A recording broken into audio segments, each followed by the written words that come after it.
Hey, what's up, everybody? Ray here. Thought I had an idea, a thought kind of today, and I meant to put it in with the last video I did, but I didn't want it to run too long, so I figured I would talk about it a little bit today. It is talking kind of about some of the narrative and thematic themes they were doing at the end of Intermission that I thought were really well done. Before we get into it, though, as always, hit me up, Kaufman20XX on Twitter and Instagram. Make sure to follow me on there. Subscribe to the channel if you're not already. Like the video. So let's get right into it. One of the things I thought that they did really well in Intermission, if you think about the way Intermission plays out, it plays out like a horror movie. There are so many kind of like horror tropes in there. And one of the horror tropes I really like is the whole survivor girl kind of thing, you know, when the boogeyman is either vanquished or escaped from, and then you've got the survivor girl at the end of the story, at the end of the tale. I think I know where you all, well, I think you all know where I'm going with this. Yuffie and Sonnen, their journey throughout the game, it starts as like this just covert ops mission, you know, they're coming to steal some materia. The materia is not ready. They go in for one thing, and they come out like empty-handed, basically. So they go in on this wild goose chase, and they get pulled into this whole kind of mystery suspense narrative that quickly degrades into horror. So, and of course the horror being, like I've talked about before, going into the deep ground stuff. I thought that was portrayed so brilliantly because you had Yuffie and Sonnen on this quest, this action. There was a hint of mystery to it, but it was real action heavy oriented, and then it takes a left turn out of nowhere, like all the great stories do. I think about Berserk, and then I think about numerous other horror movies where they're either going camping for the weekend, or they're on a road trip, or they're just doing something fun, or they're doing something exciting, and then it takes a left turn and you're in this horrific situation. That's what happened to Yuffie and Sonnen in Final Fantasy VII Remake Intermission. So, when after the battle with Scarlet, it's like, okay, our mission's over, we're going to get out of here. We defeated Scarlet, they don't have the materia, we're going to get out of here. That kind of thing, right? So, well, and then Sonnen runs off with the deep ground guys or whatever.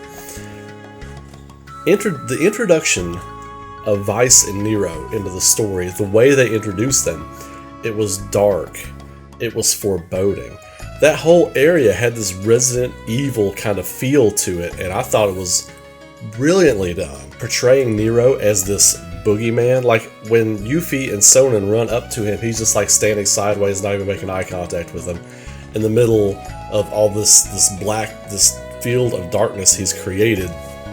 And all these things are strung up like a spider catching his prey, and you know they're all like almost being dissolved by the darkness. And it takes a huge left turn, and Yuffie and Sonnen have to deal with it. And what happens at the end? You know, Sonnen, which I predicted. It's crazy. Even I'll admit it's crazy how accurately I predicted that ending.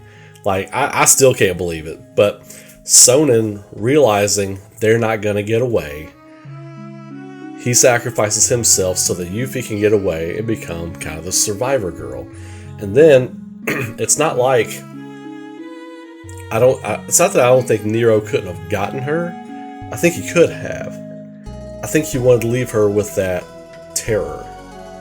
I think he wanted to leave her with that terror and that despair, because he kind of looks at her all crazily when he's kind of got Sonnen. You know, I thought that was great. He's portrayed as like this Freddy Krueger, Michael Myers kind of boogeyman, and I thought that was so well done. Just this unstoppable killer, just this force of nature, and Yuffie gets away. And then even after she gets away, it shows what happens to Sonnen. Like, he's shown, like, either, I don't think Nero's showing him that stuff with Melfi. I think that's what his brain's doing to comfort him as he's dying. I think that's what's going on. I don't think Nero's showing him that.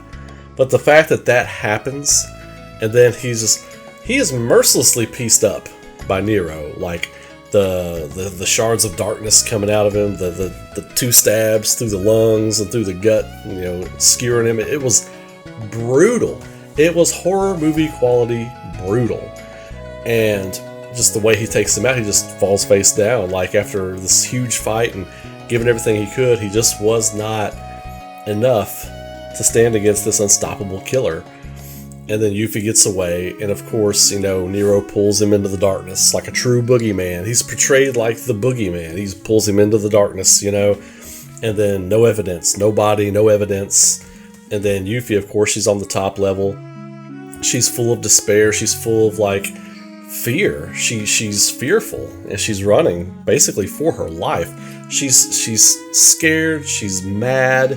She's upset. But there's this element of her running for her life and then only stopping because something equally horrific is happening in front of her, like Sector 7 is just crumbling into fire and the plate is falling.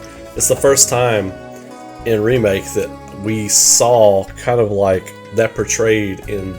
We saw it going down in Remake, but to see it the way they did it in Remake was shot with an intent of horror.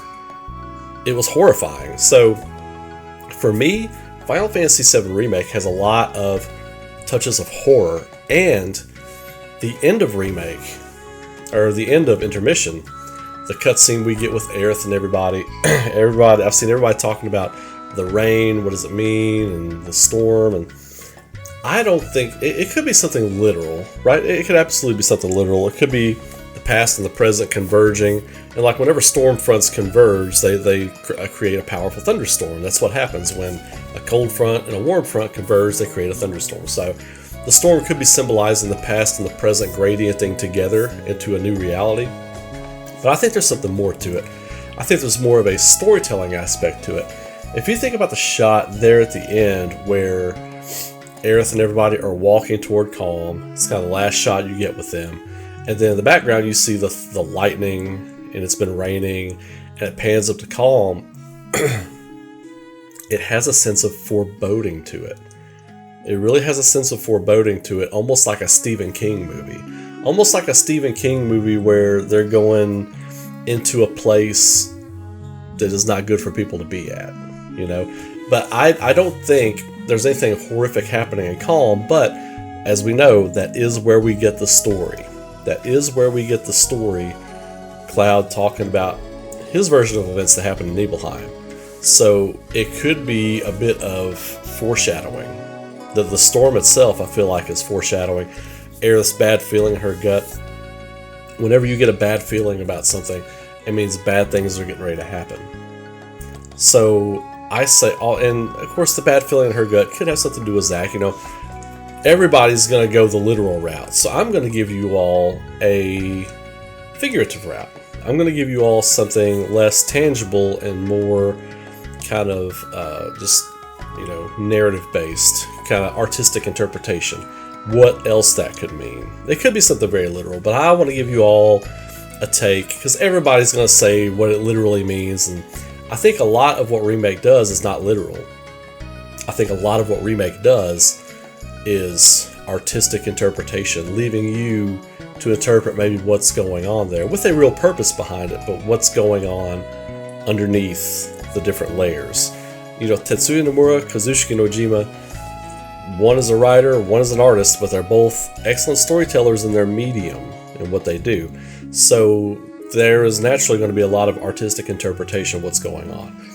So I feel like Aerith's, uneasy pit feeling in the bottom of her gut, and of course Barrett's like, well, you're hungry, that's all it is. But I think we all know there's more to it. And then the storm brewing in the background, the rain starting, the storm brewing in the background. And the rain actually begins after they get out of the singularity, right? So I think there's a sense of ominous foreshadowing to that. Playing up on horror movie tropes. I love it. I love what they're doing with it. If you all remember, I've been doing these videos for a couple of years now, and the thing I said before Remake ever even came out, before we got the final trailer and everything, before we got the Genova trailer and all that kind of stuff, I was like, man, I really hope they lean heavy into the horror. Final Fantasy VII, one of the things that makes it so great is that it relies heavily on feelings of horror in its music. In One Winged Angel, even the strings at the beginning of One Winged Angel, it's meant to invoke feelings of, even though it's based on Tchaikovsky and Jimi Hendrix and all this stuff, it's meant to invoke feelings of fear, of terror, like a horror movie, that kind of thing. Like, it's very psycho-like. It's very psycho, you know? So I love that it seems like they're doing it. It seems like they're really leaning heavily on horror. Intermission played out like a horror movie. It played out like a horror movie. It starts as something... Every horror movie starts as like a different type of movie, almost. The good ones do. It starts as like, you know, hey, it's a family movie, we're going trick-or-treating. Or, hey, you know, this is everybody just lives on this street together and everybody has bad dreams at night. Or, hey, we're all going camping. Or, hey, we're hitting a road trip in the middle of Texas and we're going to break down or something. You know, it all starts as something. The great ones, in my opinion, all start as one thing. And then they become something terrible. And that's what Intermission did. I loved it. I loved it. So I've got thoughts on Scarlet and her role with Deep Ground, but I'm going to save that for another video. I've got a lot of thoughts and impressions about Intermission and kind of where it's left me thinking. And so I'm excited to give that to you all. I'm excited for y'all to check this one out. Let me know what you think in the comments below. I'd love to see your all's thoughts. I try to reply to everybody's thoughts and comments. I at least try to like them and put the little heart thing on there that I saw it. But I try to comment as best I can to all the ones that I see. But you all are great. You all are killing it with developing your own theories. And as you all know on this channel, I challenge you all to think outside the box. Think of your own theories. Think of your own stuff. Think creatively. Be creative with it, you know. It's my channel, but, you know, my theories may not... You might have the best theory. I don't know. You know, put it in the comments. Let's find out. Anyway, y'all have a great day. Keep rocking. Be safe out there. Be good to each other. And I will drop another video on you all tomorrow. So I hope to see you. If I stream tonight, I have to work tonight. So if I have to stream tonight, or if I do stream tonight, I don't know. But I'll put out a little notification if I do. But anyway, y'all have a great day. And I'll see you all soon.